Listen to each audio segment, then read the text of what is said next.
Muy buenas tardes, mis queridos hermanos y amigos. Aquí estamos, preparados para tener un estudio bíblico.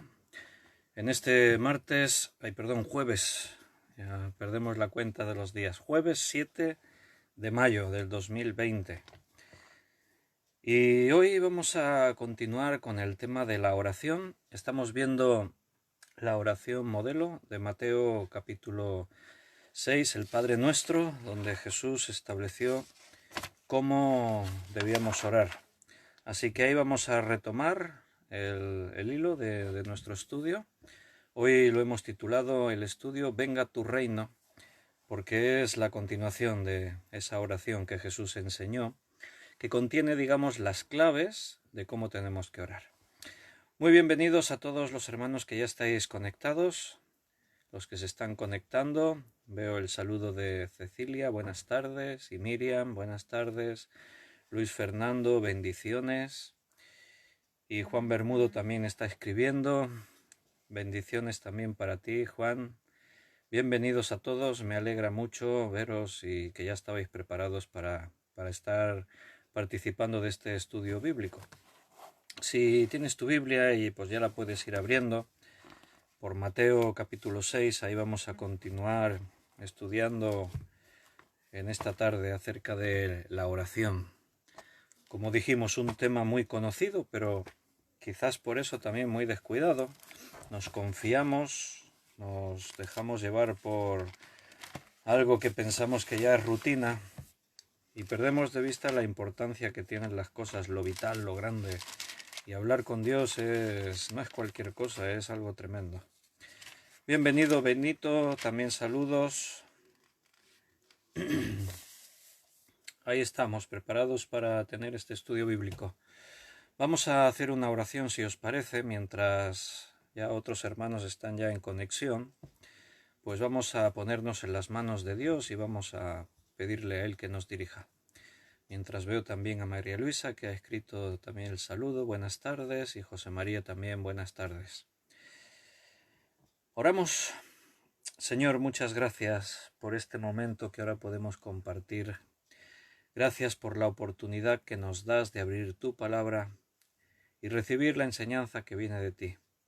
Entendemos que esto no es una cosa de hombres. Cada vez que venimos a ocuparnos de aquello que tú nos has mandado, entramos, Señor, en una dimensión distinta. Esto tiene que ver con tu reino. Y por eso estamos orando, pidiéndote que el Espíritu Santo tome todo el control. Que lo que digamos venga de ti, Señor, solo de ti. Que podamos entender, danos sabiduría para recibir la enseñanza. Y tócanos tú, Señor, en nuestro interior, nuestro espíritu, nuestro corazón, para sentirnos realmente comprometidos con tu palabra y poner por práctica aquello que nos enseñes. Como tú le dijiste a Josué, que nunca se apartará de tu boca este libro de la ley, sino que de día y de noche meditarás en él, y añadiste para que guardes y hagas conforme en él está escrito. Pues eso, Señor, lo que vamos a recibir esta tarde, que seamos capaces de ponerlo en práctica, de ponerlo por obra. Bendice a mis hermanos que han escogido este tiempo para compartir juntos. Bendice sus hogares, sus vidas, sus trabajos. Bendice su salud. Bendice, Señor, sus iglesias. Muchas gracias porque estamos en tus manos, somos tus hijos. Esta es tu obra, Señor. Estamos tranquilos y confiados. Te pedimos todo. En el nombre de nuestro Señor Jesucristo. Amén. Bueno, pues veo el saludo de Maritza. Buenas tardes. Y también de Emily. Muy buenas tardes a todos. Me alegro mucho de veros, hermanos de España, de El Salvador, de Estados Unidos, de Colombia, de Francia. Y bueno, vamos a seguir, como hemos dicho. Mateo capítulo 6, versículo 9, 10. Ahí estamos. Habíamos comenzado viendo la oración en el versículo 9. Padre nuestro que estás en los cielos. Ese fue el primer estudio. Santificado sea tu nombre. Ese fue el segundo estudio. Y hoy vamos a ver, venga tu reino. Será nuestro tercer estudio de la oración que es conocida como el Padre Nuestro. Ya sabemos que en nuestras oraciones tenemos que tener en cuenta a Dios como un Dios que está en los cielos, pero mucho más cercano, como nuestro Padre. Por eso cuando nos dirigimos a Dios, Jesús nos enseñó que le llamemos papá, Padre. También hemos aprendido que en nuestra oración tenemos que santificar el nombre de Dios. Dios es un Dios santo, santo, santo. Su nombre es santo. Todo lo suyo es santo. Y entonces nuestras oraciones tienen que buscar santificarle a Él. Una forma de adoración, de reconocimiento. Y hoy vamos a ver, pues, qué quiere decir esto de que venga tu reino. Mira, en la iglesia de este tiempo que nos toca vivir, como venimos hablando en estos días, se puede percibir un declive del cristianismo a lo largo de la historia, pero de una forma especial en estos últimos años. Ha habido, la historia del cristianismo ha experimentado momentos muy bajos y momentos más altos. Ha habido avivamientos, pero ha habido tiempos en los que el cristianismo tocó fondo. Y todo siempre viene por un denominador común, y es cuando los cristianos se olvidan de estudiar la Biblia, de leer la Biblia, de darle a la palabra de Dios el honor que le corresponde, de ocuparnos en el tiempo que necesitamos para estar estudiándola, meditándola, leyéndola. Cuando la Biblia se cierra, tenemos un grave problema. Hubo un tiempo, bueno, la historia de la Iglesia se caracteriza a partir del libro de Hechos. Cuando la Iglesia se pone en marcha, Cristo dijo: yo edificaré mi Iglesia, y la Iglesia de Jesús comienza a ser edificada a partir de Cristo. Entonces, en esos primeros años la Iglesia crece un montón. Muy curioso que fue un tiempo muy complicado porque la Iglesia estaba perseguida. Se les prohibía a los cristianos predicar el Evangelio. Se les prohibía que se reuniesen. Se les prohibía que leyesen la Biblia, que la compartiesen.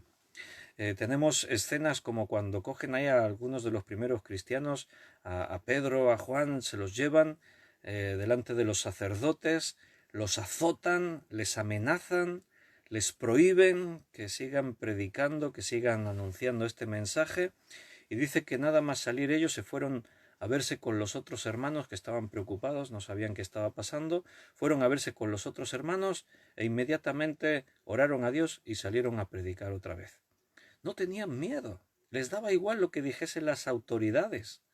No tenían temor de que les pudiesen embargar sus bienes, que les pudiesen encarcelar, que les pudiesen torturar, que les pudiesen asesinar. Les daba igual. Tenían muy claro que el mensaje que Dios les había confiado estaba por encima de todo lo demás. Y esa forma de pensar, mi querido hermano, es lo que nosotros tenemos que intentar conseguir. Tenemos que alcanzar, tener la mente de Cristo. Porque vivimos en un mundo donde nos hemos dejado seducir de muchas cosas y ahora es complicado compaginar el vivir como cristianos y a la vez vivir en la carne, en este mundo con tantas distracciones y tantas influencias. Inmediatamente después de esos primeros años, la Biblia se termina de escribir unos 100 años después del nacimiento de Cristo. En el 90 y algo es cuando se escribe Apocalipsis. Y después de eso el cristianismo aún sigue creciendo, en expansión, ya no como los primeros días. Fue normal que en los primeros días los convertidos eran por miles al día. En la primera predicación de Pedro se convirtieron 5.000. En la segunda predicación, unos días después, otros 3.000 más. Y dice allí en Hechos que cada día el Señor añadía a la iglesia a los que debían de ser salvos. ¿Cuándo fue la última vez que se convirtió alguien en tu iglesia? Nosotros no contamos convertidos por cada día.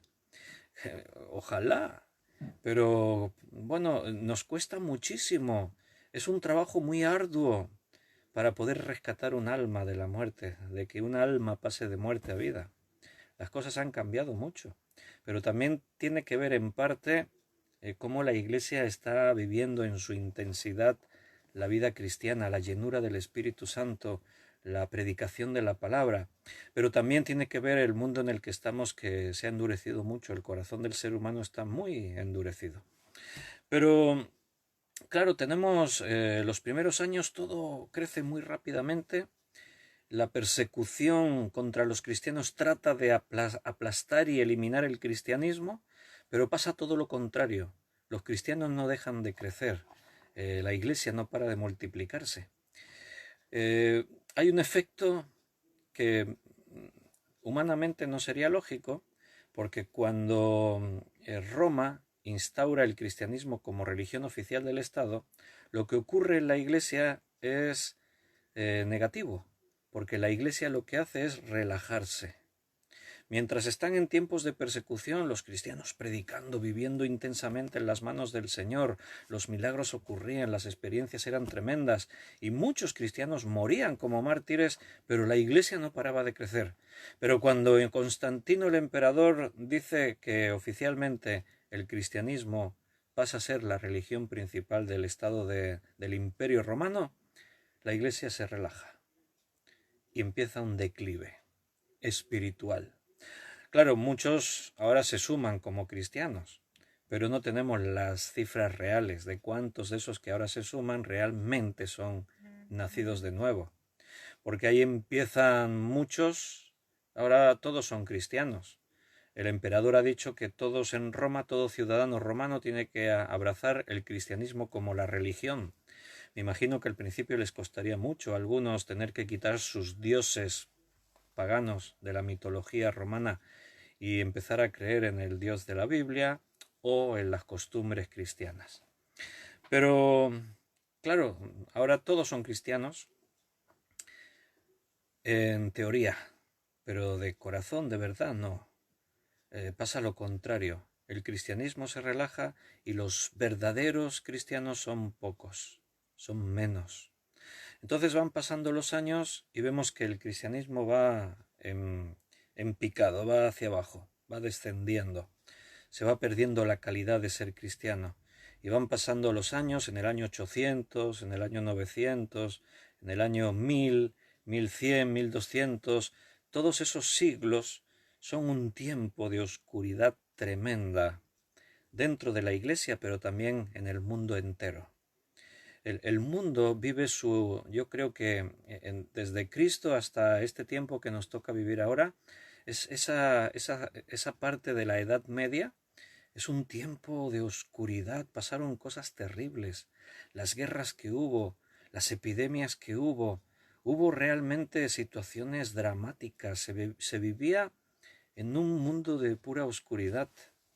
Precisamente ahora que estamos en esta pandemia, muy posiblemente la pandemia o la epidemia más grande que haya experimentado la humanidad fue en esa época de la Edad Media, cuando la peste negra asoló países y ciudades. La mortandad era impresionante, nada que ver con lo que ahora estamos pasando del COVID-19. Las crónicas históricas hacen referencia a que hubo pueblos, hubo ciudades en que la mortandad sobrepasó el 70% de los habitantes. Eso es una barbaridad. O sea, las ciudades estaban desoladas, los cadáveres se apilaban por todas partes. Había familias enteras que habían muerto todos, igual solo quedaba un miembro solo de la familia. Bueno, era tremendo. El contagio y la mortalidad de la peste negra era algo horrible. El mundo estaba sumido en todo en medio de la oscuridad, de las tinieblas. Y espiritualmente era peor, porque no había luz, no había esperanza por ninguna parte. La iglesia estaba totalmente corrupta. En lugar de la iglesia traer mensajes de esperanza, en vez de que la iglesia pudiese traer vida, luz, paz en medio de las dificultades, lo que hacía la iglesia era hundir más en la desesperación a las personas. Se les explotaba económicamente, la iglesia buscando las ofrendas, las indulgencias, con el motivo de que los altos cargos del clérigo pues pudiesen seguir viviendo en abundancia. Pues bueno, todo era corrupción y para sacarle el dinero a la gente pues había que atemorizarlos, había que asustarlos con imágenes terribles del infierno, y cosas inventadas. El purgatorio se inventa buscando eso, que la gente dé dinero. Las indulgencias, que es una de las cosas que más indignó a Lutero, fue que la Iglesia pedía dinero a cambio para sacar almas del purgatorio. Claro, imagínate una madre que su hijito pequeñito murió y que el sacerdote le dice, pues no estamos seguros si tu hijito se fue al cielo, igual se quedó en el purgatorio. Mira, para asegurarnos que su alma, si es que está en el purgatorio, salga de ahí, pues tienes que pagar dinero a la Iglesia. Y pues ¿qué madre no daría lo que tuviese, aunque tuviese que pasar hambre o vender sus bienes, dar dinero a la Iglesia para asegurarse de que el alma de su hijito no estuviese en lugar de tormento? Cuando Lutero contempló todo eso de las indulgencias, se horrorizó. Y fue una de las cosas que le motivó a protestar, a rebelarse contra la corrupción que venía desde Roma. Y todo eso básicamente fue porque la Biblia se cerró. La palabra de Dios no se leía, no se estudiaba. Y algunos tuvieron luz como Lutero porque ellos sí la leyeron. Lutero vino a la Biblia, la leyó, la estudió, él la enseñaba a otros en el seminario, y cuando la Biblia se abrió volvió a venir la luz sobre algunas de esas vidas. Y la Iglesia volvió a despertar, pero en una minoría, la gran mayoría en ese tiempo de corrupción. Entonces estos momentos oscuros de la historia de la Iglesia vino porque la Biblia estaba cerrada, no se leía, estaba olvidada.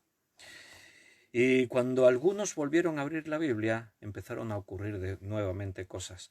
Cuando Lutero empieza otra vez a predicar la Biblia, los seguidores de Lutero, Dios siempre tuvo su remanente. Antes de Lutero ya hubo algunos que estuvieron ahí peleando por la verdad, como John Hus. John Hus vivió unos años antes de Lutero, por el 1300 y algo. Y John Hus decidió ser sacerdote precisamente porque veía que los sacerdotes vivían muy bien. Él vivía en una familia donde había también necesidad, donde se pasaba hambre. Y él contó después en su biografía, su testimonio, y él contó que decidió hacerse sacerdote porque vio que los sacerdotes estaban bien gorditos, comían bien, se cuidaban mucho.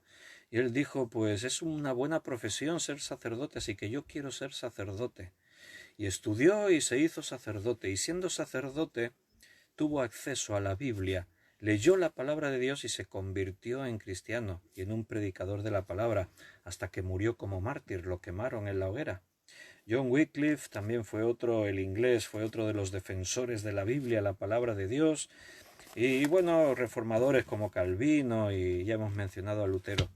Volvieron a abrir la Biblia y otra vez se empezó a convertir gente, muchos empezaron a recibir a Jesucristo como su Salvador personal, y la lectura y el estudio de la Biblia llevó hasta el siglo XVIII, XVII, XVIII, donde hubo grandes avivamientos en Inglaterra, en muchos de los países que ahora denominamos protestantes en Europa, los países del norte principalmente, Suiza, Alemania y los países nórdicos, y esos avivamientos fueron hasta Estados Unidos. Los primeros colonos que llegaban a Estados Unidos, muchos de ellos venían con la fe del protestantismo, venían con la palabra. Todo el Estado, todo el gobierno de los Estados Unidos, todo lo que ellos tienen, sus bases legales, la Constitución americana, todo eso se fundó sobre la Biblia, sobre la palabra de Dios. Pero después de esos grandes avivamientos, cuando la Biblia se abrió, volvió a pasar lo mismo. La historia se repite, tenemos que aprender siempre de nuestra historia. Otra vez la Iglesia se relajó y después de relajarse viene el declive. Y ahora estamos en medio de ese declive. Ahora estamos sufriendo ese momento de ir hacia abajo, hacia abajo, hacia abajo. El cristianismo es pura religión. Hay pocos cristianos realmente preocupados por llenarse de la Biblia cada día. Hay pocos cristianos realmente preocupados por buscar a Dios cada día en oración. Hay pocos cristianos que tengan tiempo libre para poder estar ocupándose en la obra de Dios. Mira, el servicio a Dios no es una tarea exclusiva de pastores, de evangelistas, de maestros. Es de cada uno de nosotros. El llamado de Dios no es para reservado a algunos. Es que a ti te llamó Dios para ser pastor y a ti te llamó para otra cosa. Dios llama a cada uno de nosotros. Entre otras cosas, Dios nos ha llamado a ser pescadores de hombres. Eso ya te lo puedo asegurar, más allá de algún ministerio que puedas tener o algún servicio al que Dios te llame. Pero a todos, absolutamente a todos, nos ha llamado Dios a ser sus testigos, a predicar el Evangelio hasta lo último de la tierra, haciendo discípulos. Para eso estamos llenándonos de la Biblia, de la palabra de Dios, para poder enseñar a otros. Primero somos discipulados para que cada uno de nosotros discipulemos a otros. No es un trabajo solo del pastor, el pastor no puede llegar a tantas necesidades. Necesitamos estar como un solo cuerpo, coordinados, y cada miembro haciendo la parte en la que Dios le ha colocado, la parte que le corresponde. La Iglesia está en un tiempo también de oscuridad. Y bueno, como repetimos estos días, si las 7 iglesias del Apocalipsis pueden representar las diferentes iglesias a través de los tiempos de toda la historia, pues la Odisea es la última de las iglesias. Y vaya que si se parece a la iglesia de hoy en día. Una iglesia que piensa en todo lo externo, en todo lo que tiene que ver con la excelencia, la decoración, hacer las cosas muy vistosas, lo material, una iglesia que se ha vuelto muy materialista. Entonces, esa es la iglesia, hermano, en la que nos encontramos, en un declive tremendo. Vamos a leer Romanos 14, versículo 17. Romanos 14, 17. Porque el reino de Dios no es comida ni bebida, sino justicia, paz y gozo en el Espíritu Santo. ¿En qué consiste el reino de Dios? Pues no es comida ni bebida. Dicho de otra forma, no son cosas de este mundo. Aunque los cristianos podemos comer y beber, claro que sí. Los primeros cristianos también hacían sus ágapes. La Santa Cena era eso, era un ágape cristiano, una comida de amor, donde los cristianos se reunían para compartir los alimentos. Pero cuando dice aquí que el reino de Dios no es comida ni bebida, está hablando pues como cuando Jesús dijo que como en los días de Noé, así será su venida, dice que comían y bebían y se tomaban y se daban en casamiento. ¿Qué quiere decir eso? Y antes de Noé también comían y bebían, y después de Noé también, el mismo Noé comía y bebía. ¿Pero qué quiere decir eso? Bueno, el exceso. Quiere decir que la comida, la bebida y lo que conlleva la fiesta, la diversión, el entretenimiento, el pasarlo bien, el disfrutar en la carne, se convierte en el principal propósito. Comer y beber no es malo. Dios nos diseñó para que disfrutemos la comida. Nos podía haber diseñado para que nos metiésemos ahí una inyección de todo lo que necesitamos, las proteínas, los hidratos de carbono, etcétera, etcétera, y ya está, sin tener sabor, pero no, Dios nos diseñó con la capacidad de saborear, de disfrutar. Ahora con este tiempo de confinamiento, la gente está deseando salir a hacer fiesta. Por ahí ya la policía, hemos visto en televisión que en algunos lugares ha tenido que disolver botellones, fiestas en la calle donde ya la gente con la música, bailando y bebiendo y de fiesta allí. No, todavía está prohibido, pero parece que la gente está deseándolo, porque la vida de muchas personas se fundamenta en eso. Siempre se está pensando de fiesta en fiesta. El trabajo es el fin para conseguir dinero y poder disfrutar, comer y beber. Pero el reino de Dios no consiste en eso, ni en comida ni en bebida. No estamos ahí llamados para que nuestra vida gire en torno del entretenimiento y la diversión. Nos lo pasamos bien, podemos comer y beber, estar juntos en armonía y hacer actividades juntos como hermanos, como creyentes, es buenísimo y disfrutamos mucho. Pero nuestro principal objetivo, ¿cuál es? Dice el versículo, justicia, paz y gozo en el Espíritu Santo. ¿Y cómo se aplica la justicia? ¿Y dónde se produce la paz y el gozo en el Espíritu Santo?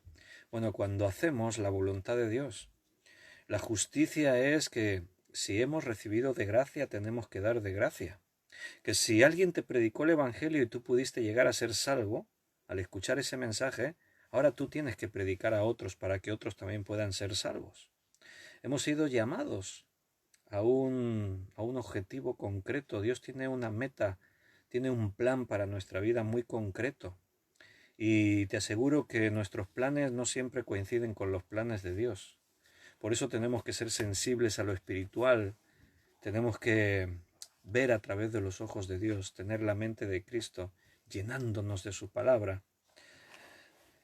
Declarar que las prioridades de su reino sean establecidas en mi vida, en mi familia, en mi iglesia, en mi ciudad, en mi nación, es algo que tiene que estar dentro de nuestras oraciones. Venga tu reino, dijo Jesús que tenemos que decir cuando oremos. Que tu reino se establezca, que tu reino esté manifestado en mi vida, que tu reino, Señor, sea la principal causa en nuestra iglesia, que tu reino esté llenando las calles de mi ciudad. Hermano, incorpora eso en tu oración, esto es fundamental, es importantísimo que tengamos esa visión para la que Dios nos ha llamado en primer lugar. Mira, en Lucas 13:28, Lucas 13:28 dice: allí será el llanto y el crujir de dientes, cuando veáis a Abraham, a Isaac y a Jacob y a todos los profetas en el reino de Dios, y vosotros estéis excluidos. Está hablando en este pasaje de la puerta ancha y la puerta estrecha. Y hace referencia de los que están en el reino de Dios. Habla de Abraham, de Isaac, de Jacob y de todos los profetas. Ellos están en el reino de Dios. Vamos a ver un poquito más antes, cuando decía en el versículo 24 Jesús: esforzaos a entrar por la puerta angosta, estrecha, porque os digo que muchos procurarán entrar y no podrán. Es interesante esta declaración de Jesús. Muchos procurarán, tendrán la intención de entrar por la puerta estrecha, pero ¿qué dice? No podrán. La pregunta es, ¿por qué no podrán? ¿Hay alguien allí impidiéndolo? Es tan estrecha que no caben. Dice que no podrán entrar, ¿no? ¿Qué quiere decir que no podrán? Bueno, pues porque la idea de una puerta angosta, estrecha, es la dificultad de entrar por ella. ¿Por qué es difícil entrar por esa puerta? Porque implica sacrificios que nos cuesta mucho de entregarle a Dios. Implica negarnos a nosotros mismos. Y mira que repetimos esa frase un montón de veces. Son palabras de Jesús. Si alguno quiere ser mi discípulo, niéguese a sí mismo, tome su cruz cada día y sígame. Y eso es difícil, hermanos, cuesta mucho. Porque es tan fácil justificarnos en estar siempre afanados, ocupándonos en cosas que tienen que ver con nuestra vida y que aparentemente no son malas. Estar ocupados en cosas de la vida cotidiana, en afanes y trabajos y cosas, en principio no tiene por qué parecer algo malo. Las cosas malas son los pecados ahí bien feos, ¿no? Que, bueno, yo no soy pecador, dicen muchos cristianos.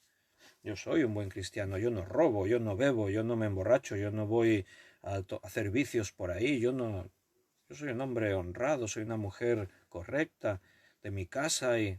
Sí, pero ese no es el problema.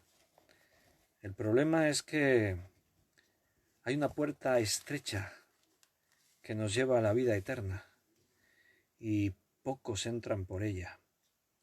Yo cuando oigo hablar a algunos predicadores, viene un gran avivamiento sobre este mundo y muchos millones se convertirán antes del fin y tal, yo pienso en qué parte de la Biblia están encontrando esa enseñanza, esa predicación. Porque hablando de los últimos tiempos, más que nunca, la Biblia, las cifras, los números son pequeños, pocos. Son los que encuentran el camino, los que deciden entrar por esa puerta angosta. Después que el padre de familia se haya levantado y cerrado la puerta, y estando fuera empecéis a llamar a la puerta, diciendo: Señor, Señor, ábrenos, él respondiendo os dirá: no sé de dónde sois.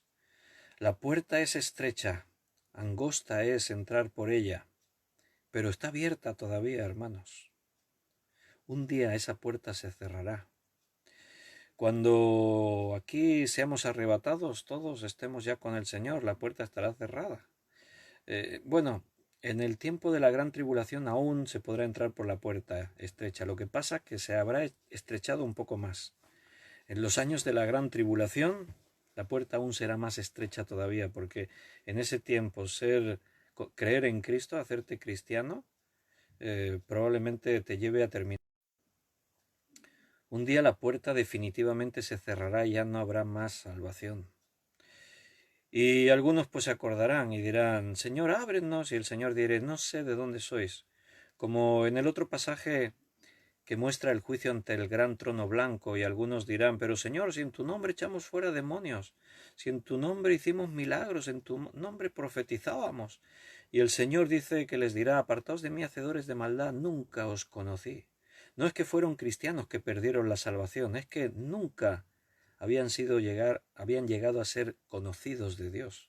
Seguro que eran religiosos, miembros de iglesias, tenían lenguaje evangélico, como dicen ellos, hasta profetizaban y hacían milagros y todo, pero no venía de Dios toda esa predicación y esos milagros, venía de la carne, de su propia carne y hasta del diablo. Entonces comenzaréis a decir: delante de ti hemos comido y bebido, y en nuestras plazas enseñastes. Pero os dirá: os digo que no sé de dónde sois. Apartaos de mí todos vosotros, hacedores de maldad. Nota, este es un texto paralelo en enseñanza al que yo os estoy refiriendo. Y entonces fíjate, este es un versículo de los que son terribles en la Biblia. Leer estas palabras, esto es horrible. Allí será el llanto y el crujir de dientes. ¡Wow! ¿Cuántas personas están sin Cristo y se están precipitando al abismo de la eternidad sin más esperanza? La Iglesia no puede estar ahí mirando como si no pasase nada, hermano. Tenemos una responsabilidad tremenda. Nuestro principal ministerio, nuestro principal objetivo en esta vida es que el reino de Dios venga, se cumpla, se instaure. Venga tu reino, Señor. Tenemos que ponernos manos a la obra, hay que rescatar cuantas más almas posible. Cuando veáis a Abraham, a Isaac, a Jacob y a todos los profetas en el reino de Dios, y entonces dice: y vosotros estéis excluidos, porque vendrán del oriente y del occidente, del norte y del sur, y se sentarán a la mesa en el reino de Dios. Y he aquí hay postreros que serán primeros, y primeros que serán postreros. Los últimos ahora son los primeros que se pensaban ahí como en la Odisea, ¿no? Somos ricos, no necesitamos de nada, tenemos toda la excelencia. Nuestras artes en la iglesia están en lo más elevado. Las iglesias las llenamos los mejores artistas, los mejores. El mundo hasta nos da premios.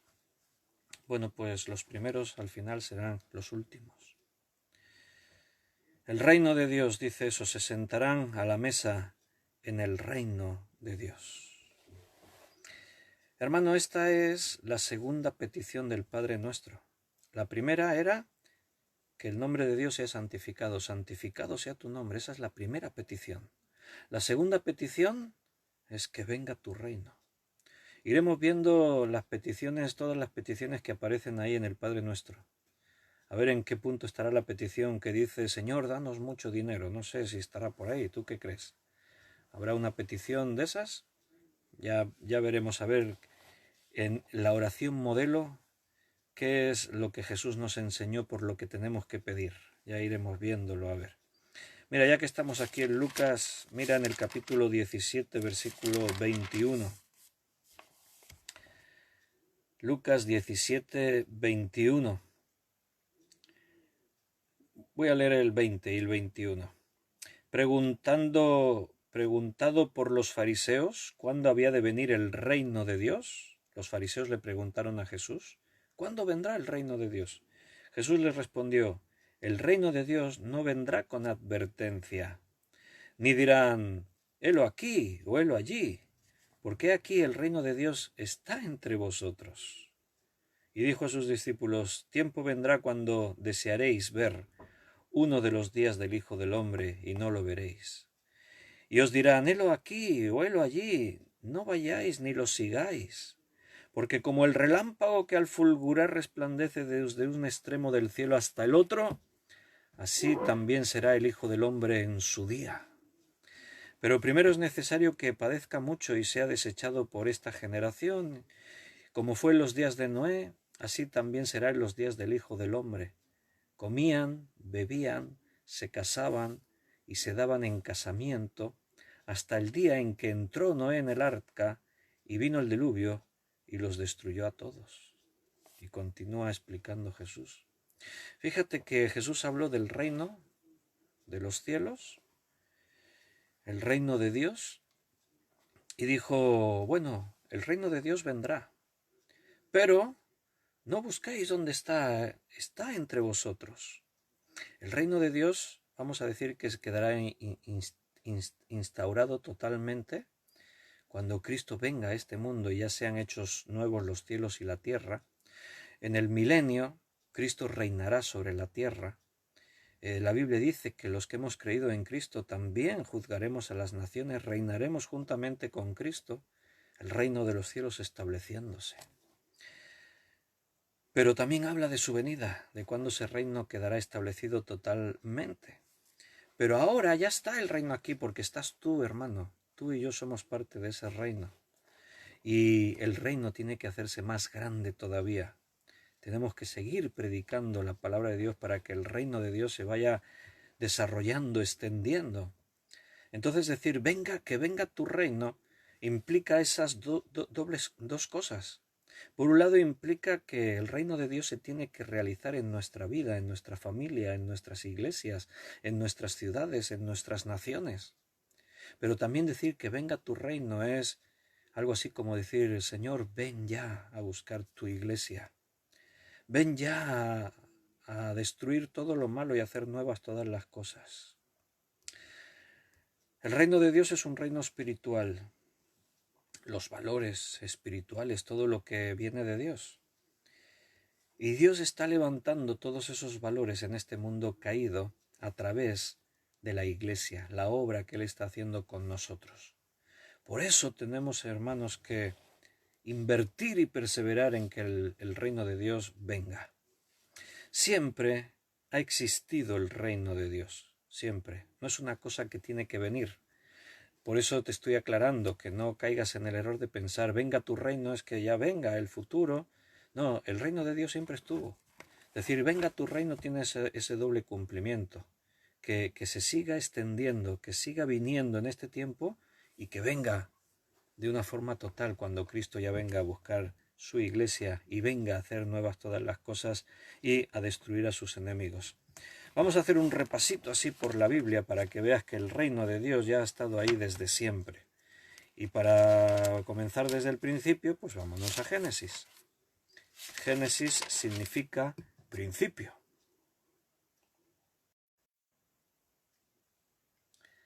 Génesis 5:24. Caminó pues Enoc con Dios y desapareció, porque le llevó Dios. ¿Con quién caminaba Enoc? Con Dios. Quiere decir que el reino de Dios ya estaba en esta tierra. Enoc no solo creía en algo, no, tenía una experiencia íntima, personal, real con Dios. Caminó, pues, Enoc con Dios. Qué declaración, hermanos. ¿Te gustaría que por ahí en algún libro estuviese escrito eso de tu nombre? Que pusiese, pon tu nombre, yo pongo el mío. Caminó, pues, Víctor con Dios. Wow, qué honor, ¿no? Que ahí ponga tu nombre en algún sitio. ¿Quieres que eso sea? No, Enoc dice la Biblia que era un hombre como tú y como yo, hombres semejantes como nosotros, con pasiones semejantes a las nuestras. No era un fuera de serie, no era un superhombre espiritualmente hablando, no era diferente a ti y a mí. Él decidió acercarse tanto a Dios que la Biblia pudiese decir que Dios caminaba con Enoc. Yo quiero que esa experiencia sea real en mi vida. ¿Quieres tú que eso sea así? Pídeselo a Dios, que venga tu reino, Señor. Quiero sentir cómo caminas junto a mí. Un poquito más adelante, Génesis 49, 18. Génesis 49, 18.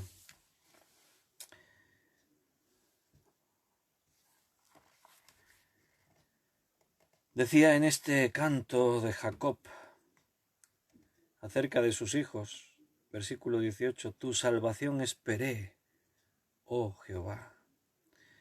Jacob esperaba la salvación de Dios, esperaba sentir a Dios. ¿Te acuerdas cuando tuvo aquella experiencia en ese lugar llamado Peniel, donde se le apareció el mismo ángel de Jehová? Y dice que Jacob se aferró al ángel y le dijo, no te soltaré hasta que no me bendigas. Y allí Dios bendijo a Jacob. Jacob fue uno de los hombres que experimentó el reino de Dios también en la tierra. Una vez tuvo aquel sueño en aquel lugar al que llamó Betel, en el que vio una escalera que subía y bajaba con ángeles que subían y descendían. Y Jacob dijo, este es un lugar santo. Y llamó el lugar Betel, casa de Dios. Él esperaba la salvación de Dios. El reino de Dios se manifestaba en medio de estos hombres. Vamos a avanzar un poquito más hasta el libro de los Salmos, capítulo 73.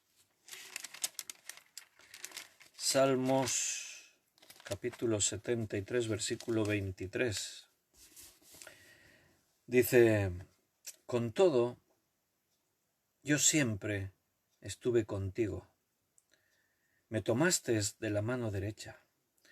Este es un salmo muy conocido porque es el salmo de Asaf. Y Asaf era un hombre que comenzó teniendo un problema en su vida. Él contemplaba a los impíos y veía que vivían en abundancia, con riquezas, que tenían unas vidas de éxito fabulosas, y él miraba su vida y la veía llena de escasez, de tristezas, de tribulaciones, y él no lo entendía. Decía, pero si yo soy hijo de Dios, ¿por qué tengo que vivir en esta escasez, en todas estas necesidades? No se daba cuenta que él vivía en el reino. El reino estaba con él. Él estaba participando del reino de Dios. Porque el reino de Dios no consiste en comida y en bebida.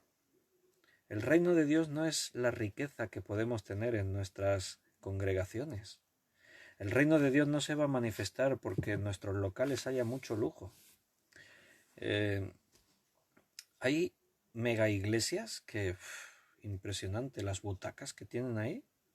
Yo no me atrevería a poner butacas de esas en la iglesia porque yo creo que en los cultos y en los estudios bíblicos la gran mayoría se quedarían dormidos.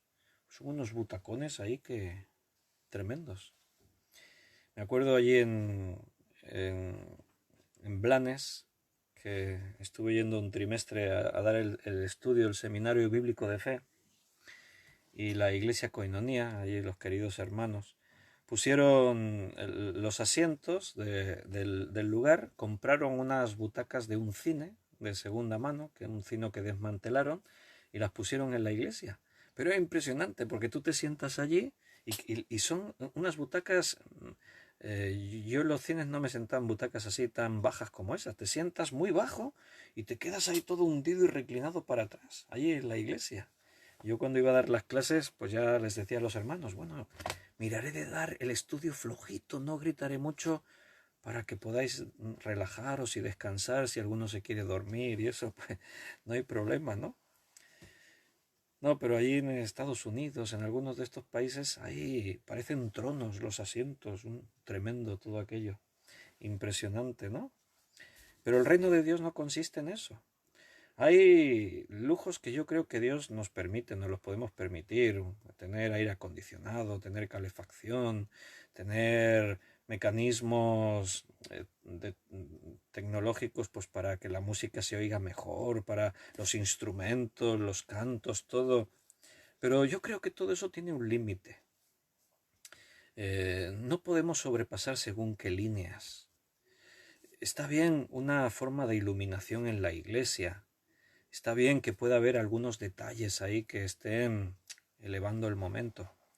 Pero llega un punto, es una línea que si la cruzamos, llega un momento en el que la alabanza ya no es para Dios, es para los hombres. Llegamos a un punto en el que lo que estamos haciendo no lo estamos haciendo para que Dios nos vea, lo estamos haciendo para que nos vean los hombres. Entonces, hermanos, nos hemos equivocado totalmente. Nuestro principal propósito se ha perdido. Ahora lo que estamos haciendo es totalmente vano. Cuando montamos un concierto de alabanza y lo que estamos planeando es que la gente nos vea y nos aplauda y que la gente diga ¡wow! ¡Qué espectáculo! Y se maravillen y tal, hemos perdido todo el sentido de la alabanza y la adoración. Y repito, podemos tener recursos que nos ayuden en la alabanza, que nos puedan permitir conducir a la iglesia para que se dejen llevar por ese tiempo de alabanza, para adorar a Dios. Pero recuerda, todo tiene un límite, hay una línea que no debemos pasar nunca, porque la alabanza va hacia Dios, no va hacia los hombres. La alabanza no busca que la gente diga, wow, qué guay, me lo he pasado genial en la alabanza. Si te lo pasas genial, estupendo. Pero ese no es el objetivo. El objetivo es decirle al Señor, papá, te adoramos. Eres lo más grande que existe, eres lo mejor. Por eso las letras de la alabanza no pueden ser cualquier letra, las canciones no pueden ser cualquier canción. Tienen que ser letras y canciones que abran nuestro corazón para decirle a Dios cuánto le amamos. Hermanos, todo eso forma parte del reino. Todo eso nos demuestra que el reino es así. Asaf tuvo que aprender eso. Y entonces se dio cuenta y dijo lo que hemos leído en el Salmo 73, 23. Con todo, yo siempre estuve contigo. Me tomaste de la mano derecha. Él entendió que el reino no consistía en que si tengo un coche mejor o vivo en una casa hermosa y grandísima y tengo muchos recursos económicos. Dios te puede bendecir con todo eso, pero no es nuestro objetivo. No vivimos por eso. No vivimos para eso. Bueno, estamos ya en las 9 menos 7 minutos y Paco dice que se le había olvidado el saludar. Ha tardado un buen rato en saludarnos, pero saludos Paco, Rosario, a los hermanos que estáis por ahí, Tamara. Un saludo. Salmo 23, 4. ¿Quién no se sabe el Salmo 23? Que levante la mano. Tremendo el Salmo 23. Poder y la palabra. Pues mira el versículo 4, que te lo sabes de memoria, pero vamos a recordarlo. Aunque ande en valle de sombra de muerte, no temeré mal alguno. ¿Por qué? Porque tú estarás conmigo. Tu vara y tu cayado me infundirán aliento. Una pequeña muestra. Hemos leído en varios sitios que Dios estaba con los hombres en esta tierra, que caminaba con ellos, que su presencia estaba con ellos. En el Nuevo Testamento somos templos del Espíritu Santo. Jesús dijo, no os dejaré huérfanos, estaré con vosotros todos los días hasta el fin del mundo. Y ahora te pregunto, ¿Dios quién es? ¿Quién es el Espíritu Santo? ¿Quién es Jesucristo? Es el Rey, es el Dios del universo, es el Rey de reyes y Señor de señores. Si Él está aquí con nosotros, aquí está su reino. Cuando Cristo vino como hombre, la venida del Mesías fue un aviso de que el reino visible se acercaba. El reino en forma espiritual estuvo siempre. Hoy está con nosotros. Pero cuando vino Cristo, la predicación decía: arrepentíos y creed, porque el reino de los cielos se ha acercado. El reino de Dios se acercó un poco más. Caminamos hacia el momento en el que el reino se hará visible. Ahora ya está con nosotros, pero aún falta porque se cumpla lo perfecto. Y bien, hermano, poco a poco nos vamos acercando. La muerte de Cristo colocó los cimientos del reino. Cuando Él murió y resucitó, el reino continuó estableciéndose. Cuando Cristo muere en la cruz y resucita, ocurrió algo fundamental para la venida del reino. Yo he usado la expresión, los cimientos del reino fueron colocados. Para que nos hagamos una idea de la importancia, se cubrió una etapa importantísima, muy básica, y es que el proyecto del plan de Dios tenía el centro, el cumplimiento en esa muerte en la cruz de Jesús y en su resurrección. Así que cuando Cristo murió y resucitó, el reino de Dios dejó allá sus cimientos establecidos. Se dio otro paso fundamental e importantísimo cuando aquel día de la fiesta de Pentecostés, cuando todos los creyentes en Cristo estaban juntos en un lugar orando y buscando al Señor, y en aquel instante que el lugar donde estaban tembló, se sacudió como si hubiese un terremoto, y se oyó como un viento muy recio, así como cuando estás en medio de una ventolera de estas de que parecen vientos huracanados, y de pronto encima de las cabezas de cada cristiano apareció como una llama de fuego, como si sus cabezas estuviesen ardiendo, y entonces el Espíritu Santo vino sobre cada uno de ellos y empezaron a hablar en idiomas que no eran el suyo propio, de tal manera que los que estaban allí, había gente de muchas nacionalidades distintas, porque para la fiesta de Pentecostés vinieron a Jerusalén para comercial y se maravillaban porque escuchaban en su propio idioma el mensaje del Evangelio. Decían: ¿no son estos galileos que hablan en nuestras lenguas, en nuestros idiomas? El día que el Espíritu Santo vino sobre la Iglesia, sobre cada uno de los creyentes, fue otro paso fundamental en la venida del reino. Pero la petición tiene que seguir cada día, hermano. El venga tu reino tiene que estar en nuestra boca, porque el proceso continúa. El reino de Dios tiene que seguir haciéndose grande entre nosotros, para que un día venga totalmente y el cumplimiento del plan de Dios culmine. Evangelio de Juan, capítulo 18, versículo 36. Evangelio de Juan 18, 36. ¿Qué es lo que pasa en este mundo? Pues mira lo que dijo ahí Jesús. Respondió Jesús: mi reino no es de este mundo. Si mi reino fuera de este mundo, mis servidores pelearían para que yo no fuera entregado a los judíos, pero mi reino no es de aquí. El mundo rechaza el reino de Dios. El mundo no reconoce el reino de Dios. Tú has visto que los gobiernos, las autoridades, la gente en las calles, en todas... ¿Has visto si el reino de Dios es reconocido así entre este mundo? No. Ha venido el COVID-19. Hemos tenido que confinarnos en nuestras casas. La Iglesia ha sido tratada pues como cualquier otra organización humana. No hay diferencias a los ojos de las autoridades, de las personas. Somos una institución más a los ojos de la gente. Es más, las religiones no se consideran demasiado, de una forma muy positiva, y el cristianismo menos. Me refiero al cristianismo auténtico, porque a los cristianos verdaderos aún nos miran más raro. En nuestra iglesia hace un año así nos hicieron una pintada en la fachada que ponía orgullo pagano. Cuando lo vimos hasta Nos hizo sonreír. ¿Y esa pintada? ¿Qué clase de pintada es esa? Alguien pintó allí en la fachada: orgullo pagano. Está bien, cada uno puede tener el orgullo que quiera.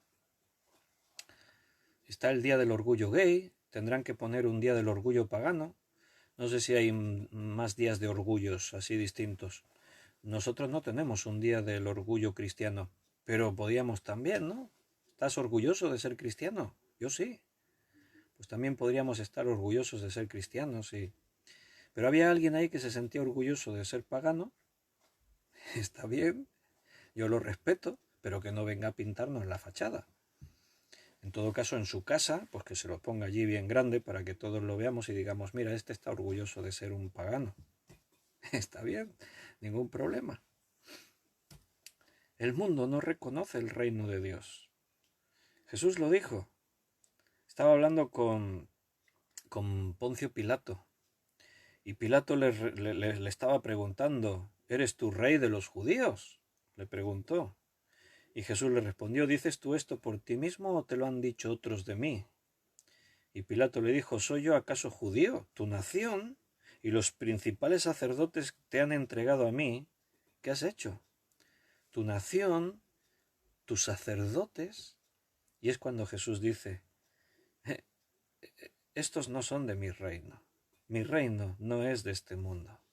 Si mi reino fuera de este mundo, mis servidores pelearían para que yo no fuera entregado a los judíos. Pero mi reino no es de aquí. Y Pilato entendió, porque entonces le dijo: luego, ¿eres tú rey? Claro, Jesús ha dicho: sí, soy rey. A la pregunta: ¿eres tú el rey de los judíos? Él ha dicho: soy rey, pero no de los judíos. Mi reino no es de este mundo. Si mi reino fuera de este mundo, pero mi reino no es de aquí. Ah, entonces eres rey. Tú dices que yo soy rey. Yo para esto he nacido y para esto he venido al mundo, para dar testimonio a la verdad. Todo aquel que es de la verdad oye mi voz. Cristo reconocía que es rey, pero rey no de este mundo, de un reino que no pertenece a este mundo. Y la Biblia dice que tú y yo no pertenecemos a este mundo. Dice la palabra de Dios que somos peregrinos y extranjeros en esta tierra. La Biblia dice que somos ciudadanos del reino de los cielos, del reino de Dios. Nosotros pertenecemos al reino. ¿Quién va a decirle al Señor: Señor, que venga tu reino, que tu reino se siga haciendo grande entre nosotros, para que culmine en ese día en el que tu reino ya sea visible y lo instaure en el mundo y en el universo y todo esté bajo tu control? Es triste que el mundo rechace el reino, pero para eso estamos nosotros, para proclamarlo, defenderlo, predicarlo y orando decirle al Señor que venga su reino. Solo Cristo tiene derecho a reinar. Él es rey. Él es el rey de este reino. Mira lo que dice el Salmo 2, versículo 6 al 8. Salmo 2, versículo del 6 al 8. Pero yo he puesto mi rey sobre Sión, mi santo monte. Yo publicaré el decreto. Jehová me ha dicho: mi hijo eres tú, yo te he engendrado hoy. Pídeme y te daré por herencia las naciones, y como posesión tuya los confines de la tierra. Mucha palabra profética tenía un doble cumplimiento. Podría estar escrita refiriéndose a un rey aquí en la tierra, a David, por ejemplo. Podía tener un cumplimiento de una advertencia que Dios dijo y se cumplió en su momento en la historia. Pero hay muchas de estas palabras que tenían un doble cumplimiento y era palabra profética, algo se cumpliría en el tiempo. Y este es un salmo mesiánico. Es el título de este salmo en Reina Valera le pusieron: el reino del ungido de Jehová. Ungido significa Cristo. La palabra Cristo significa ungido. Entonces, este es un salmo mesiánico que tiene cumplimiento en Jesús. Por eso dice ahí que yo he puesto mi rey sobre Sión, mi santo monte. Cristo es el rey, el que tiene derecho para reinar. Mira el profeta Isaías, capítulo 9, versículo 6. El otro día citábamos este texto, vamos a recordarlo. Isaías 9, 6, porque ahí también hace esta referencia a Cristo como Rey. Dice, porque un niño nos es nacido, hijo nos es dado, y el principado sobre su hombro, y se llamará su nombre admirable, consejero, Dios fuerte, Padre eterno, príncipe de paz. Esos son los nombres de Cristo, son los títulos que Cristo tiene, su principado, es Dios fuerte, es príncipe de paz, es Padre eterno. O sea, el título de Cristo con los atributos de un rey. Daniel también tuvo una visión profética en el capítulo 2 del libro de Daniel, cuando tenía que explicarle a Nabucodonosor el significado de el sueño que había tenido con aquella estatua. Y en esa visión que Daniel tiene para poder explicar lo que significa el sueño de Nabucodonosor, la estatua y todo lo que representaba, él también tuvo una visión de una piedra que tenía que ver con el reinado de Cristo. Daniel 2, versículo 34 y 35. Estabas mirando hasta que una piedra fue cortada, no con mano, e hirió a la imagen en sus pies, de hierro y barro cocido, y los desmenuzó. Entonces fueron desmenuzados también el hierro, el barro cocido, el bronce, la plata y el oro, y fueron como tamo de las eras del verano. Y se los llevó el viento sin que de ellos quedara rastro alguno. Mas la piedra que hirió la imagen fue hecha un gran monte que llenó toda la tierra. Recuerda que la estatua representa imperios. La estatua tiene diferentes partes. Está el imperio babilónico, el imperio medo-persa, el imperio griego y el imperio romano. Y los pies, mezcla de barro y hierro, con los 10 dedos, están representando el último imperio de la historia de la humanidad, un imperio que todavía no ha venido, el que será caracterizado por el anticristo o la bestia, según Apocalipsis. Y ese imperio que dominará toda la tierra será destruido. ¿Por quién? Por una piedra, no cortada con mano. No es una piedra que un cantero ha cogido y ha tallado a mano. No, no. Es una piedra que viene contra los pies de la estatua, contra ese último imperio, y los desmenuza. Y esa piedra se convierte en un gran monte que llena toda la tierra. Esto es una visión de lo que será el reino de Cristo. Cristo es la roca, Él es la piedra que destruirá el reino de la bestia. El reino de Cristo destruyendo el reino del mundo y llenando toda la tierra con su propio reino. El Talmud judío dice en Beracot 21a, dice ahí, la oración en que no se menciona el reino de Dios no es oración en absoluto. Así dice el Talmud judío. Fíjate qué interesante. En Beracot 21a dice, te lo voy a repetir, dice ahí el Talmud, la oración en que no se menciona el reino de Dios no es oración en absoluto. Hermano, nuestro mayor deseo, por encima de tus deseos en la carne, nuestro mayor deseo debería ser ver a Cristo reinando, viviendo, tomando posesión total y absoluta de su reino. Nuestro principal deseo en todos aquellos que hemos confesado que somos hijos de Dios, nuestro principal deseo sería que venga tu reino.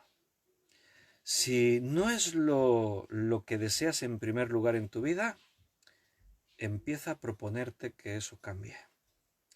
Si eres hijo de Dios, quiere decir que ya no perteneces a este mundo, aunque seguimos en el mundo porque tenemos una misión. ¿Cuál es la misión? Y me seréis testigos a todas las naciones. Y predicaremos el Evangelio y haremos discípulos. Buscaremos que los hombres se salven, seremos pescadores de hombres. Proclamaremos el reino de Dios, predicaremos el Evangelio de Jesucristo. Si tú eres hijo de Dios, entonces le perteneces a su reino. ¿Qué mayor deseo podría tener alguien que pertenece al reino de Dios que no sea que se establezca tu reino? ¿Has reflexionado sobre eso? Piénsalo, ¿eh? Tómate tiempo. Esta noche, cuando ya desconectemos el estudio, cenes y te prepares para ir a dormir, piensa en esto. Reflexiónalo. ¿No crees que es pura lógica? ¿No crees que es lógico? Si nosotros somos miembros, ciudadanos del reino de Dios, ¿qué es lo que no desearíamos más que su reino ya venga? ¿Desear otra cosa? No puede estar en el primer lugar. Pero algo extraño ocurre. Este mundo nos ha enredado demasiado.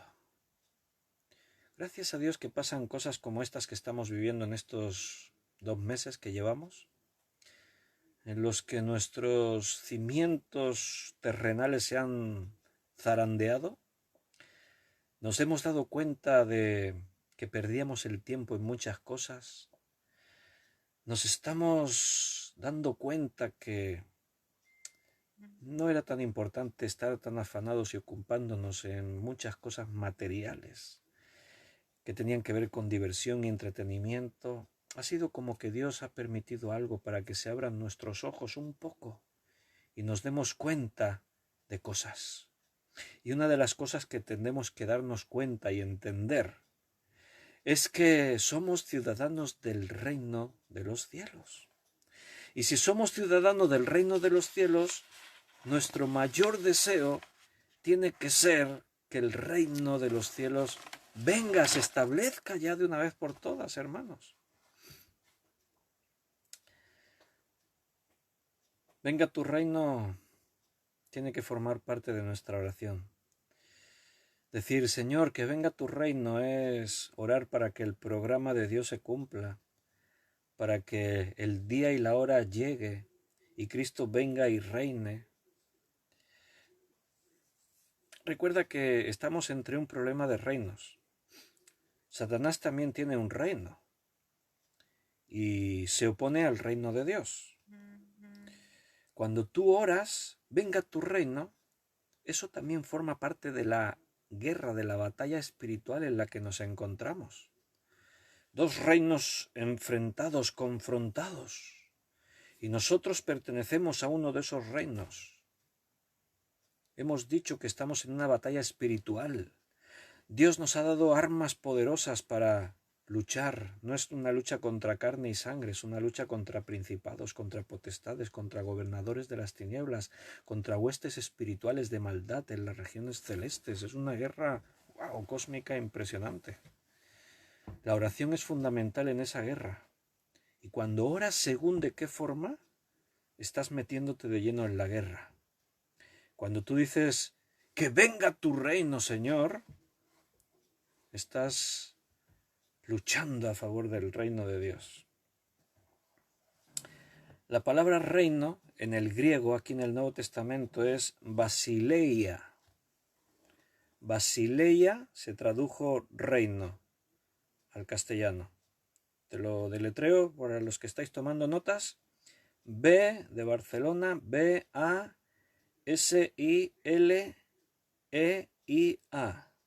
Basileia. Y Basileia, que se traduce por reino, también significa soberanía o dominio. O sea, un poder, poderes establecidos. Y nosotros pertenecemos al reino más grande que existe, el reino de Dios. Antes yo he referido que cuando Cristo venga con sus santos, que ahí estaremos nosotros, la secuencia que tiene que ver nuestra vida con todo esto de los últimos tiempos es que los muertos en Cristo resucitan primero, se reúnen con Cristo, si estamos vivos en ese momento somos arrebatados y nos reunimos con ellos.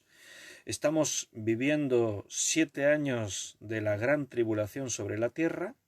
En los eventos de todo lo que ahí pasa, los cristianos estamos participando de una forma muy activa. Estamos ya dentro del reino con nuestra condición eterna ya, con cuerpos glorificados, sirviendo a Dios. Dice así, leímos el otro día, que viviremos en su presencia para servirle. En ese tiempo ya estamos sirviéndole. Estamos participando en los eventos de la redención, de la gran tribulación, y después de ese tiempo Satanás se prepara en una gran batalla para tratar de enfrentar a la desesperada, el último intento de enfrentarse a Cristo, intentar derrotarle, en una batalla que ya popularmente se conoce como Armagedón. Y Cristo viene, dice la Escritura, con todos sus santos, ahí venimos nosotros con Cristo, hacer frente a esa batalla. Satanás ha reunido todos los ejércitos del mundo, con todo su potencial de fuego, de armas, de todo lo que esté a su alcance, y cosas incluso yo creo desconocidas ahora para nosotros, porque en esa batalla cósmica hay, tiene que ver mucho más que simplemente guerras que tienen que ver con bombas y balas y todo eso. Ahí Satanás reúne a los ejércitos y usa de todos los medios que tiene a su alcance en esa guerra, desde inteligencia artificial hasta cosas de la física cuántica y vete a saber qué otras historias. Pero llega Cristo y nosotros vamos con él y la guerra se termina así, tan rápido como que Cristo destruye a sus enemigos con la palabra, la espada que sale de su boca. Entonces Satanás es encarcelado,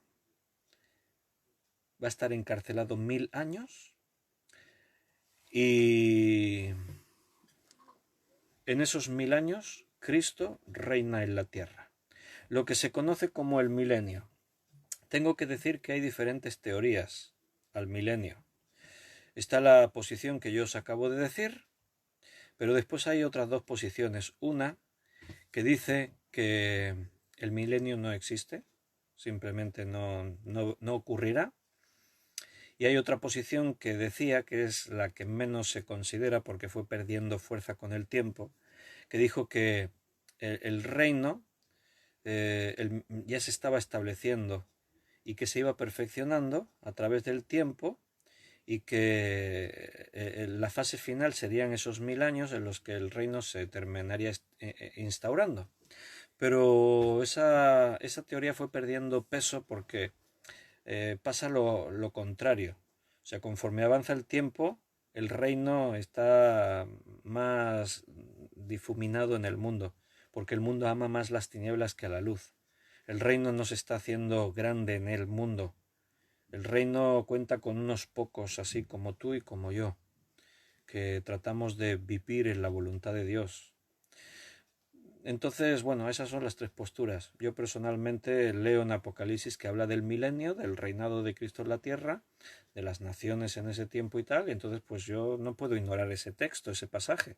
Entiendo que ahí, aunque no se nos da más información y no se nos da una gran enseñanza, ¿por qué? Porque va a ser una etapa de la historia de la humanidad distinta a todo lo que hemos conocido hasta ahora. La forma, pues desconocemos muchas cosas. El milenio nos va a seguir representando muchas incógnitas y muchas preguntas que no podremos responder.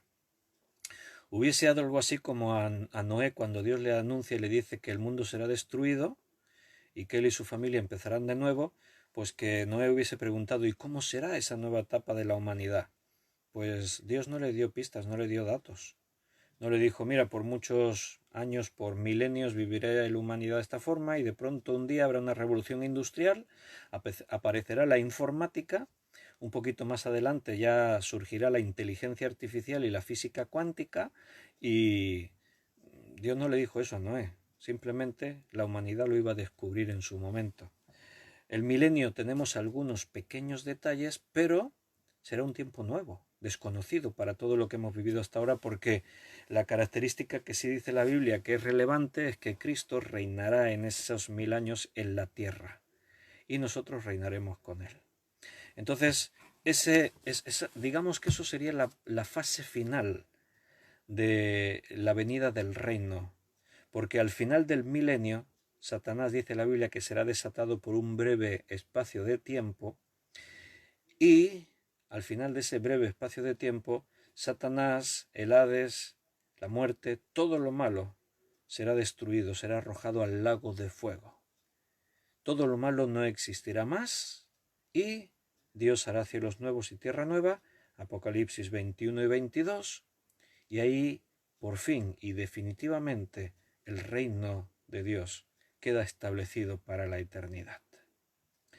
Como creyentes, recuerda, tú y yo no somos de este mundo. Lo he repetido varias veces en el estudio, pero creo que no nos podemos ir sin leer algunos versículos para que veas que realmente no es mi opinión. Yo sé que ya conocéis la Biblia y lo sabéis, pero vamos a dejar que la palabra de Dios nos hable y produzca el efecto que tiene que producir en nuestra vida.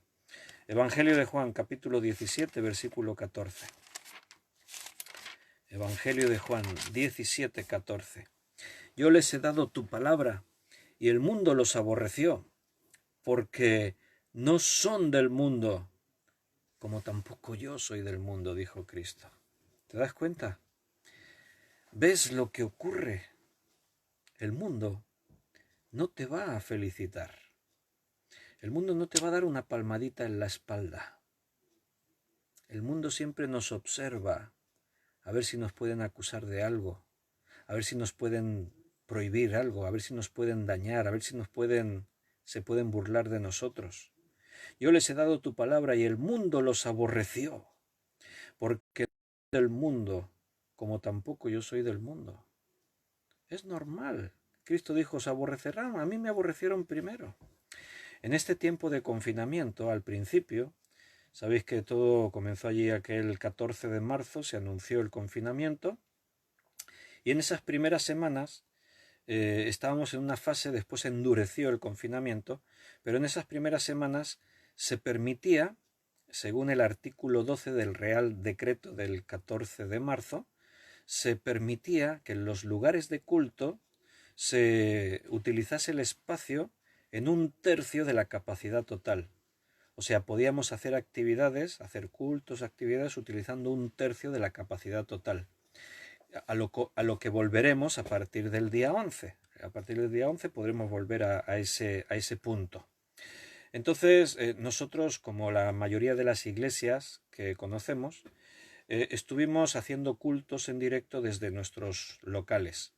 Íbamos solo un grupo muy pequeñito para poder tener la parte técnica y los que iban a participar en el culto y ya está.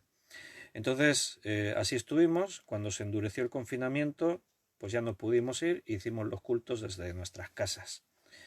Y así seguimos haciéndolo. Hasta a partir del día 11, pues ya igual cambia otra vez la cosa. Entonces, uno de esos cultos que hicimos, pues me acuerdo que lo estábamos retransmitiendo en directo por Facebook. Solo que en lugar de como ahora en casa, pues esas primeras semanas lo hacíamos desde la iglesia. Como la mayoría de iglesias, repito. Entonces, pues estábamos ahí, me acuerdo que cantamos una canción, hicimos una oración, y entonces yo iba a predicar, y entonces se oye jaleo allí en la puerta, uno de los hermanos que había, estábamos 8 personas, estábamos solo en la iglesia, es un local que caben más de 100 personas, pero éramos solo 8 para poder hacer el culto por Facebook en directo. Entonces llamaron a la puerta, se oyó jaleo y un hermano salió. Y entonces un hermano que está aquí, antes ha saludado. El hermano abrió la puerta, había un montón de policías ahí en la puerta. Había Mossos de Escuadra, policía municipal, pero un montón. Y entonces el hermano no sabía qué hacer y se asomó y haciendo gestos y tal. Y yo, que estaba ya para predicar en directo por Facebook, pues tuve que bajar del púlpito y acercarme a ver qué ocurría, ¿no? Y entonces un mozo se dirigió a mí, ¿es usted el responsable? Y dije yo, sí, soy yo, el pastor de esta iglesia. ¿No sabe que está prohibido reunirse, hacer reuniones de gente y tal y eso? Entonces yo le dije, sí, claro, lo sé. Digo, pero no, esto no es una reunión, estamos retransmitiendo un culto por internet y estamos amparados por el artículo 12 del Real Decreto. Y el mozo insistía, no, no, no, pero no se pueden hacer cultos así en vivo, o sea, con gente en persona y tal, porque el artículo 42, me decía él. Yo le decía, no, pero el artículo 12 del Real Decreto dice que sí podemos. ¿Y cuál es ese artículo? Me dice. Y digo, pues si usted no lo sabe, ¿qué es la autoridad? Yo que le voy a explicar, lo podemos buscar y lo podemos leer. Y los demás mozos y los demás policías municipales, cuando escucharon que estábamos haciendo un culto por internet a través de Facebook, ya dijeron todo, no, entonces no.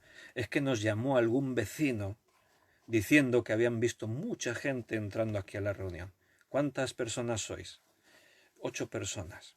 Y el mozo que estaba en la puerta con la libreta tomando notas, cuando yo que éramos 8 y que estábamos haciendo un culto en directo por internet, dijo, le hace al otro mozo, pueden hacerlo, no hay ningún problema, ningún inconveniente y tal. Pero este mozo todavía seguía ahí insistiendo. No, pero podemos entrar a mirar y... Sí, sí, claro, pueden entrar a mirar. Adelante. Uno de los guardias urbanos, que aquí en el pueblo que nos conocemos prácticamente todos, entró corriendo y se asomó y cuando miró y vio que estamos ahí 8 personas diseminadas allí por el local, hizo así un gesto y dijo, bah, vámonos, que la gente no sé qué, no sé cuántos. ¿Qué quiero decir con eso? Fíjate cómo es la gente. Gente vigilando a ver si se reúnen los cristianos. Y rápidamente llamaron a la policía. Dijeron una mentira, dijeron que habíamos ahí un montón de gente. En España en esa semana se desalojaron 3 lugares de culto porque estaban aglomerados de gente, no cumplían el requisito. Pero nosotros, pues, alguien se imaginó que estábamos todos ahí juntos y la policía, no vinieron 2 policías, no, venían 8, 10, no sé cuántos, un montón de policías ahí. Y bueno, se marcharon sin más problema, hicimos nuestro culto en directo sin más problema, no pasó nada. De momento no pasa nada, hermanos. No sé más adelante si un día el mundo decidirá que somos una amenaza por lo que predicamos. No sé si un día el mundo decidirá que nuestro mensaje es muy revolucionario y altera el orden público, que nos acusen de que es un mensaje xenófobo, que excluye personas y fomenta el odio. Esa es una de las acusaciones que hoy en día se levantan según lo que alguien diga. Incitación al odio. Hablamos de pecado, hablamos de un mundo controlado por Satanás y por las tinieblas. Hablamos de la necesidad de arrepentirse de tu forma de vida. No estamos muy lejos, hermanos, de que un día las autoridades digan ese mensaje incita al odio, es discriminatorio, crea revuelta y ¿sabes qué? Vamos a hacer una religión única mundial y no estamos muy lejos de ese día. Está muy a la vista que eso va a ocurrir. Pero recuerda, las palabras de Jesús, lo acabamos de leer. Yo les he dado tu palabra y el mundo los aborreció porque no son del mundo. ¿Lo has oído, hermano? ¿Eres de este mundo? Si alguno dice sí, uy, piénsatelo esta noche, vuélvete a leer esto. Yo no soy de este mundo. ¿Sabes por qué lo sé? Porque lo dijo Cristo. No son del mundo, como tampoco yo soy del mundo. ¿Quieres otro texto? Y ya voy a terminar. Filipenses 3, 20. Filipenses 3, 20. Dice ahí, mas nuestra ciudadanía está en los cielos, de donde también esperamos al Salvador, al Señor Jesucristo. Hemos leído antes que tú no eres de este mundo. Ahora te pregunto, ¿de dónde eres, pues? Dice Pablo a los filipenses que nuestra ciudadanía está en los cielos, de donde también esperamos al Salvador, al Señor Jesucristo. Déjame que leamos otro, Primera de Pedro 1, 17. Y ahora contesto a Cecilia, que ha hecho una pregunta. Primera de Pedro 1, 17.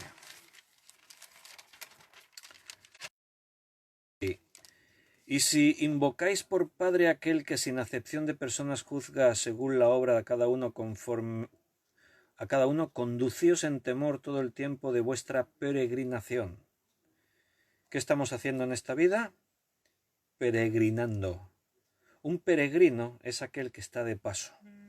Un peregrino salió de un sitio y tiene que llegar a otro. Y todo el camino entre el punto de partida y el punto de llegada es su peregrinaje. Nosotros no hemos llegado a nuestro objetivo, allí de donde somos.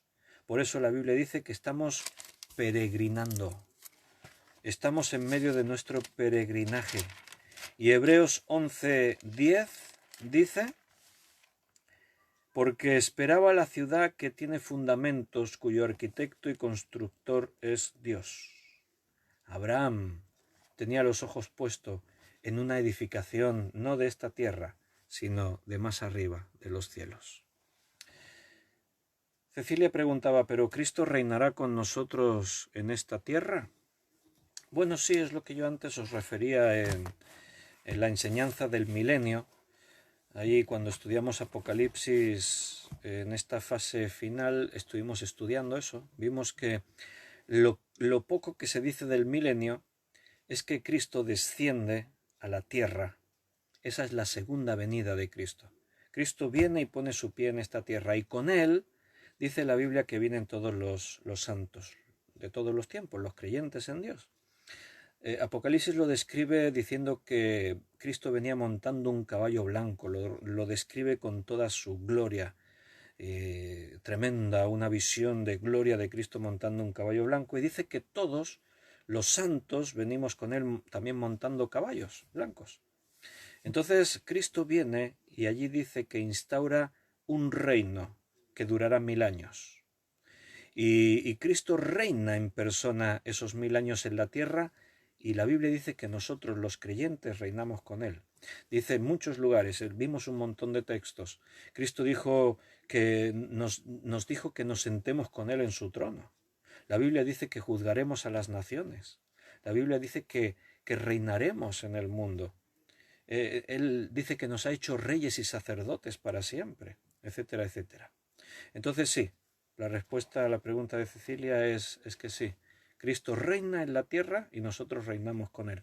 Son 1000 años de paz, porque si Cristo reina, no va a haber guerras, no va a haber muertes violentas, terrorismo y cosas parecidas, porque Cristo está reinando. No quiere decir que todos los que vivan durante el milenio, todos crean en Jesucristo y sean salvos.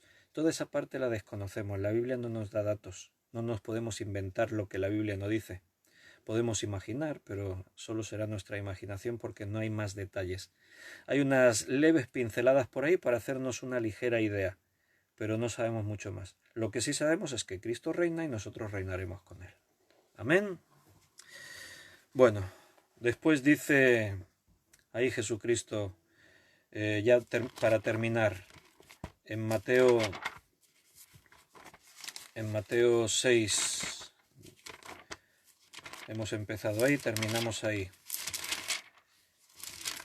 Después de decir, venga tu reino, ¿qué es lo que añade? Hágase tu voluntad como en el cielo, así también en la tierra. Como en el cielo, así también en la tierra. Antes Cristo ha dicho que nuestro reino, que dice, mi reino no es de este mundo, es el reino de los cielos. Pero la petición es que como en el reino, hay como en el cielo, también en la tierra, que se haga tu voluntad. Ese es otro tema. Pero tiene que ver también con el venga tu reino, hágase tu voluntad. Como en el cielo, tu reino, que se haga tu voluntad, tu reino también aquí en la tierra. Esa es nuestra petición, hermanos. Recuerda, cuando estemos orando, ora de esa forma. Llámale a Dios papá. Santifica el nombre de Dios con tu vida, tus palabras, tus acciones. Adórale de verdad. Dile al Señor que venga tu reino. Y como en el cielo, también aquí en la tierra. Dios no está reinando en este mundo como lo hacen en el cielo. Eso ya lo puedes ver. Mira a tu alrededor. Este mundo todavía está bajo el control de Satanás. Legalmente Cristo ya tiene el derecho para reclamarlo para sí. Él ya pagó el precio del rescate. Él ya redimió, ya pagó. Pero tiene que venir a tomar posesión. Y Él es paciente, no queriendo que nadie se pierda, sino que todos procedan al arrepentimiento. Está dando oportunidad para que algunos todavía crean.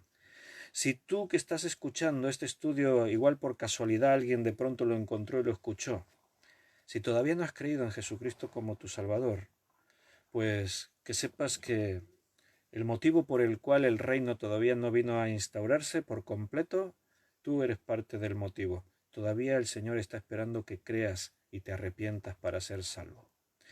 Pero no sé cuánto más durará eso, seguramente no durará mucho. Estamos en los últimos tiempos. Para entrar al reino hay que arrepentirse. El reino exige arrepentimiento. La Biblia en Apocalipsis termina diciendo: amén, sí, ven Señor Jesús. Ese es el deseo de todo creyente, que venga Jesús, que venga su reino, que su reino se instaure definitivamente. Jesús dijo en Mateo 4:17, arrepentíos porque el reino de los cielos se ha acercado. Antes referí de memoria este versículo, pero te doy la cita para que los que estáis tomando nota no se os quede ahí en el tintero. Mateo 4:17. Y también en Marcos capítulo 1, 14 y 15 decía: después de esto Juan fue encarcelado y Jesús vino a Galilea predicando el evangelio del reino de Dios, diciendo: el tiempo se ha cumplido y el reino de Dios se ha acercado, arrepentíos y creed en el evangelio. Marcos 1, 14 y 16. Hermano, termino con una frase.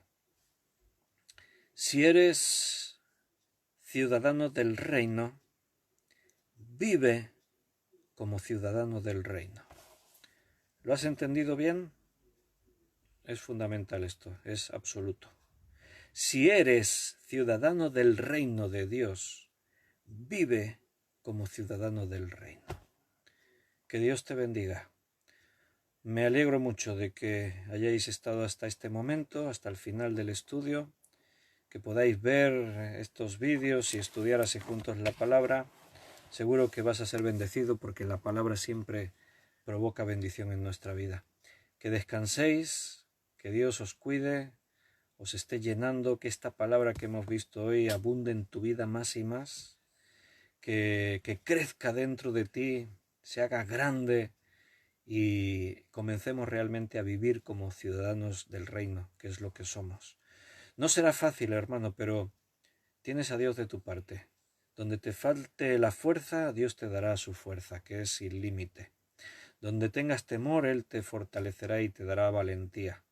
Solamente tienes que tomar la determinación. Señor, estoy determinado, decidido a vivir como lo que soy, ciudadano del reino.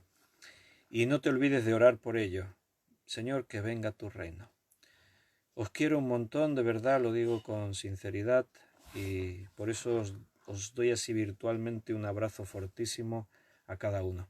Si Dios quiere, mañana viernes nos vemos, pero recuerda, viernes no es a las 8. Viernes 6:30 hora española. Los viernes lo hacemos un poquito antes, 1 hora y media antes. Viernes mañana a las 6:30 seguimos estudiando juntos la palabra de Dios. Que Dios te bendiga. Desconecto. Hasta mañana.